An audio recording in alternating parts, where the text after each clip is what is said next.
ఒక అజ్ఞాత వ్యక్తి ఇలా అన్నాడు, మీరు ఫిర్యాదు చేసే కష్టమైన ఉద్యోగం, కొన్ని వేల మంది నిరుద్యోగుల కళ, మీ సహనాన్ని పరీక్షించే మీ పిల్లలు లేని వారి కళ, చాలా ఇరుకుగా ఉందని మీరు భావించే చిన్న ఇల్లు, నిరస్రాయుల కళ, మీరు చింతిస్తున్న నిరాడంబరమైన పొదుపులు, అప్పుల్లో మునిగిపోయిన వారి కళ, మీరు భారంగా భావించే ఆరోగ్య సమస్యలు, ప్రాణాంతకంగా ఉన్న వారి కళ, మీరు కలిగి ఉన్న మనశ్శాంతి, మీరు ఆనందించే ప్రశాంతమైన నిద్ర, మీరు సులభంగా పొందగలిగే భోజనం, యుద్ధంలో దెబ్బతిన్న ప్రాంతాలలో నివసించే వారికి ఇవి కళలు.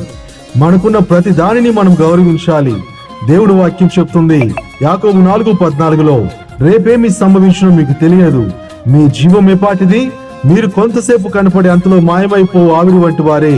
కనుక ఉన్నదాంట్లో సంతృప్తి, లేని దాని కోసం ఉండకూడదు ప్రీతి.